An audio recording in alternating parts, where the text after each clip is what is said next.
Horford from the wing. Amazing. Drew Holiday does that multiple times every game. Fires and sticks it.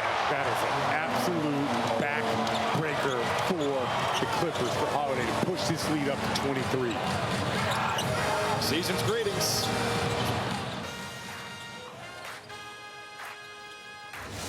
Welcome into Celtics post-game live. Eddie House, Amina Smith here with you. And the Celtics with another dominant win, this time against the Clippers, 145 to 108 in the Celtics. They took the lead and did not look back in this matchup, led by 17 at the half, led by as much as 39 in this afternoon matchup. Eddie, what was your biggest takeaway after this Celtics win?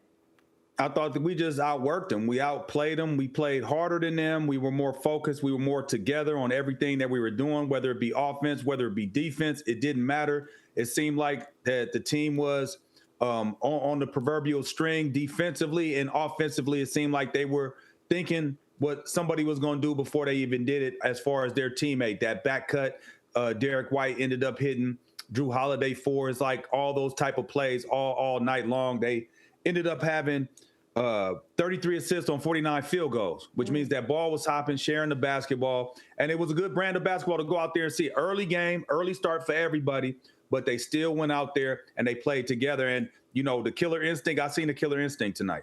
Definitely had that killer instinct. And Jason Tatum, he got going early in this matchup. 21 points at the half, finished with 30. He's with Appy Chin after this win. Jason, there were some moments in that game. It was a vintage battle between you and Paul George. What does it mean coming in here, getting a win against a team with that much star power, including Daniel Tice, who's been playing that well? I mean, this is a really, really talented team, right? They got 4 future Hall of Famers, even though Kawhi was out tonight. And I think the last 2 years we lost here. So it was good to come back here and get a win. And I was just happy to come back out here and be able to play today. I know it killed you missing that last game. And then in the first half, you tweaked that ankle again. How did it feel coming in? How are you feeling now? I mean, I felt well enough to play. You know, not quite as well as my right ankle, but, you know, it definitely healed up a lot over the last couple of days, and I just wanted to come out here and play. Offensively, you guys put up 144 points on Wednesday, 145 today. What's gone to another level? I mean, we've been playing the right way, and, you know, we've just been shooting the ball really well. And I think we continue to create advantages, and everybody on the court can shoot. It's hard to help against us, and it's hard to guard guys one-on-one. So, you know, we just create a lot of problems. Next up is a matchup on Christmas Day against LeBron James and the Lakers. How much do you cherish? I mean, you've never missed a Christmas Day in the NBA. How much do you cherish those moments? I'm looking forward to it, right? Playing against LeBron, playing against the Lakers on Christmas Day, prime time. You know, that's what it's all about. So it's going to be a lot of fun. Jason, thank you. Congrats. Appreciate it.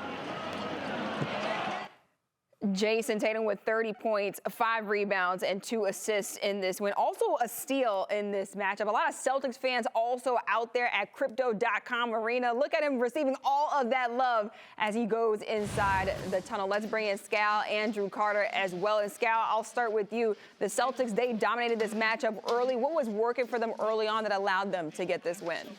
Everything. I mean, the way that they were driving, kicking, their spacing. Like the Celtics, this looked like a practice game for them as they were just tuning up their offense. And the Clippers, just a no-show. Like I told you guys at the beginning, they were going to be running in mud a little bit. And I didn't know how long that was going to last. Thought if they, you know, be professionals and turn it around. But too much Celtics, too much shooting, too many hard-playing guys for the C's. And Drew, what was the best thing that you saw the Celtics team do in this matchup out there in L.A.?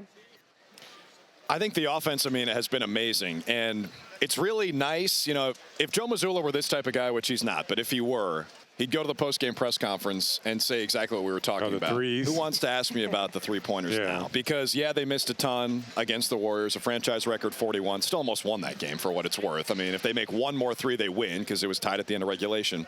Come out and just blast 2 good teams. Like, I think Sacramento and the Clippers both have a chance to host playoff series this year, and the Celtics just dispatched them. We're up here talking to Wick Grossbeck and Donald Faison. I checked the scoreboard after a few minutes, and I'm like, it's a 20-point game? When did that happen? Yeah, because they have a bench that can come in. They could stagger some of those top 5 players.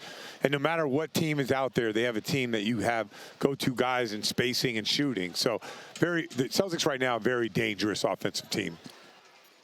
And not only on the offense, I thought defensively, their connectivity, they were buzzing around. They were helping. They were one step ahead. They were where they're supposed to be. And I think it's led by Derek White's energy is infectious.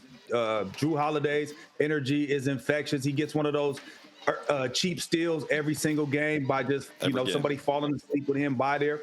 But let's talk about, I think that the last 3 games on this road trip, let's just talk about how they're taking care of the basketball, and that's giving them more opportunities to get looks, especially with everything that Jason said with all the guys that can shoot, all the guys that can drive. It's really tough for you to match up. When you take care of that basketball, I just think that this team goes to another level when they have that type of ball security.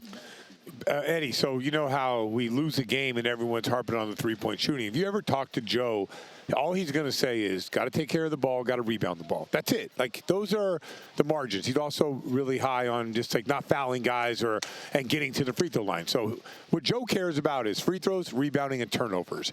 And everyone, like, harps on the same stuff. It always comes down to turnovers, free throws, and rebounding the ball. If you do those things, who's going to beat this team if they're doing those things? If they're getting to the free throw line, not fouling, not turning it over. They have the shooting, they have the guys. It's turnovers, free throws, and rebounding. And it's forcing the other team to turn it over, too, which the Celtics don't typically do, like an outstanding job of. I know they lead the league in a bunch of categories. Turnovers, they're second from the bottom in terms of forcing them.